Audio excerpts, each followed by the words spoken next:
hot take, and I don't care if anyone hates me after this, but whenever I hear a dude say, just because I cheated on my wife doesn't mean I don't still love her, it makes me instantly want to get into a relationship with him just so I could meet his family and his dad and then make it really obvious and make it really easy for him to find out so that he confronts me. And as soon as he confronts me, I'm going to say, just because I your dad doesn't mean I don't still love his son. I truly feel like that's the only way these losers will ever comprehend how stupid they sound when they say some shit like that. The very act of cheating is an unloving thing to do.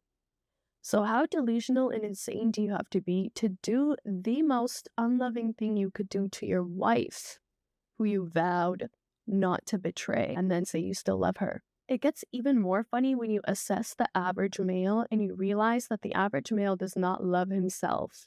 And because he doesn't love himself, there's absolutely no way he's capable of loving someone else, even if that other person is his wife. And when you understand that, you understand why their idea of love is so twisted and backwards, and why they're okay with doing something so unloving to you and then turning around and telling you they still love you. They don't even have the slightest grasp on what it means to love someone, let alone show that through words and actions.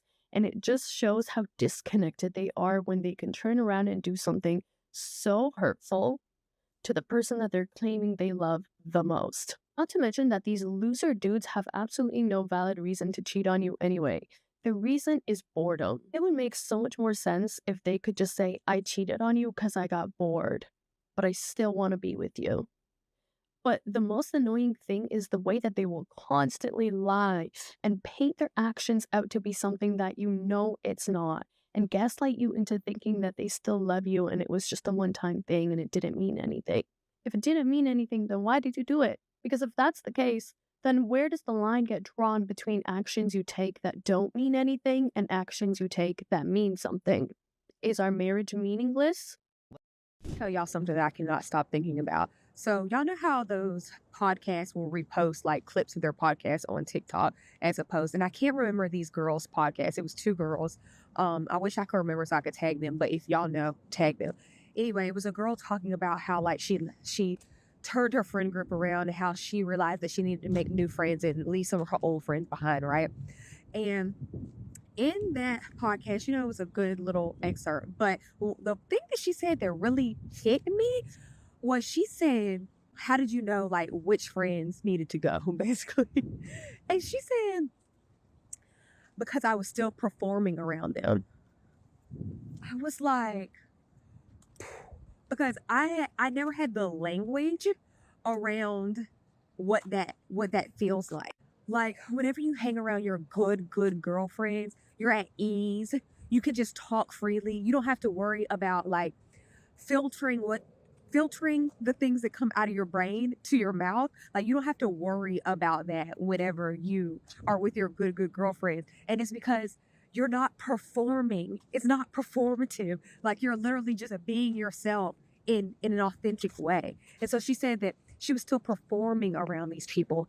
And I was thinking, dang, like, in what areas of my life am I still performing? Like, obviously, it's necessary, like at work and stuff like that. But like when you're around your family, or whenever you're around like certain friend groups, or whenever you're around certain guys, or in certain relationships, are you still performing?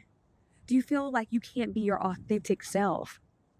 That is a question that really hit home for me.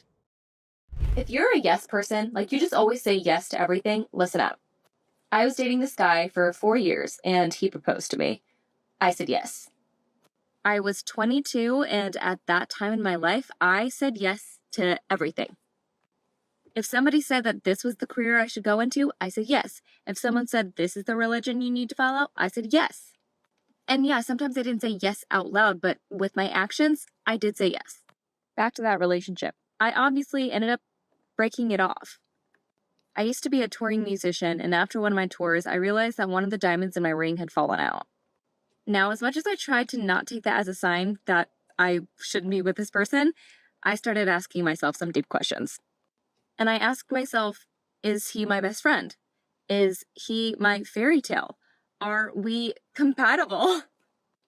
I brought these concerns up to him and it didn't go well. He ended up silencing me and we didn't talk for, I think it was about a week. But in that week, I realized that I was not meant to be with him. That he wasn't my fairy tale. He wasn't my best friend, and we just really didn't match up. I had already sent out over 200 save the dates, literally just the week before. After I decided to break it off with him, I begged him to have a phone call with me where I broke it off. I literally canceled our whole relationship. This was the first time in my life I asked myself what I really wanted and what I really needed, and why it was that I said yes when really I didn't know the answer. But actually, I did know the answer. I wanted to say no. That was 7 years ago now, and now I'm happily married to the love of my life.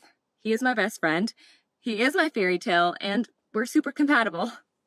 We've been married 5 years, and the guy that I broke up with, he is also now married to the love of his life. They have a kid together, and I wish them nothing but the best.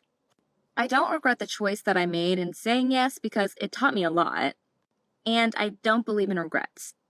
But I could have saved myself a lot of heartbreak and heartache if I would have been able to ask myself the hard questions, what it is that I really want and what I really need before, and to not just people please and say yes to everything.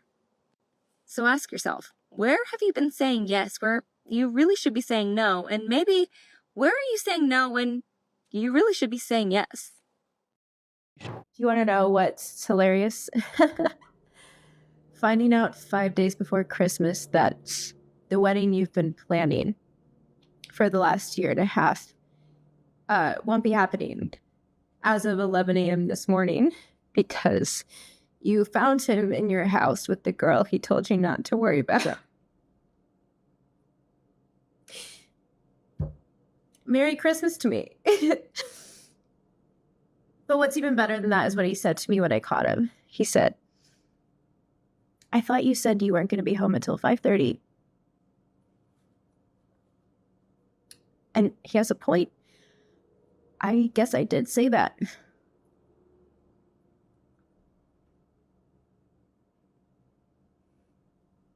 Maybe I should be grateful because better to find out now than later.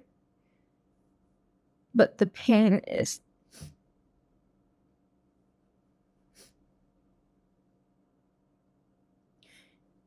and strangely, at the same time, I almost feel nothing.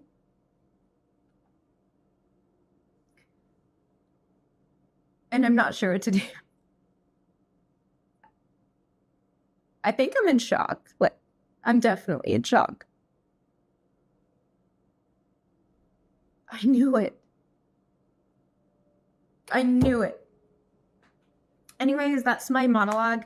If you don't mind letting me know in the comments what you thought, if you had any pointers, thank you guys so much. Because that's an action that you took. Saying, but I still love you after you cheat on your wife is a blatant lie and an insult to the intelligence of women. If you truly love someone, then you understand that love is the strongest force of all. And if you're truly in love with your wife, then that force is going to compel you to control yourself. And if it's not compelling you to control yourself and you have no desire to control yourself either, then you don't love that person.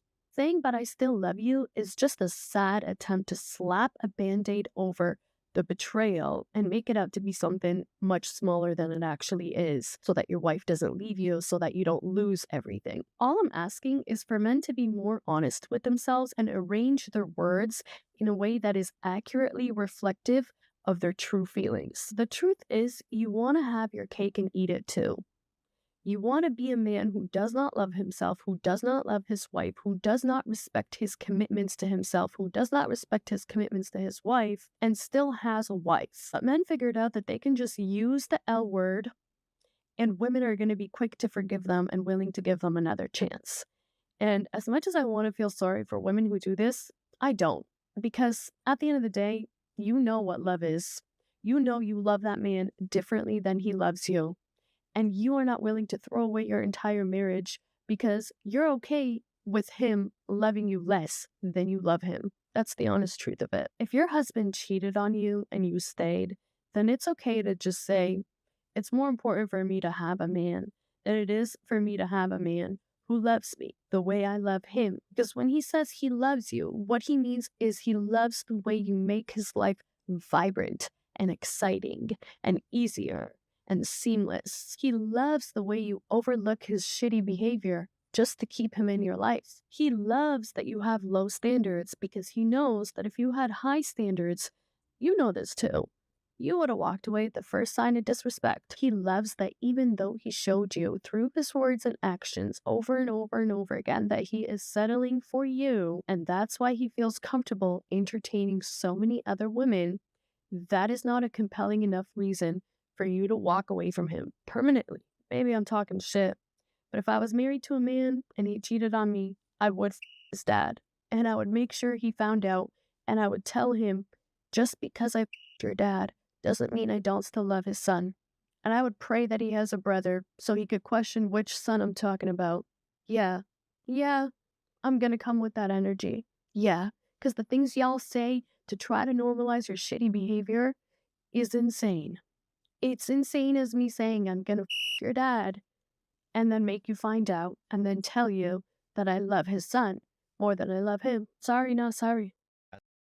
I'll never get the relationships that last like so long and the girl's waiting for the ring, like she's waiting to get proposed to. Yeah. And I'm like, I'm sorry, how are you with this person for this long? You know me, within a year, if you don't pop the ring, you're lucky to have me, yeah? And right now, boyfriend and girlfriend, you don't have me. Yeah. Like, yes, we're in a committed relationship, but no. If my intention is marriage, I'm going to make it known. And if you don't make the time, like, 100%, see you later. You're not serious. If you know what you want and that's what you want and they're aware of it, 100%. I 100%. think there has to be some kind of like time frame, because otherwise, what are you doing?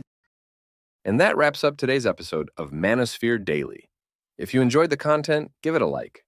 Be sure to subscribe and hit the notification bell so you're notified as soon as a new video is out. Share your thoughts in the comments below. See you all tomorrow.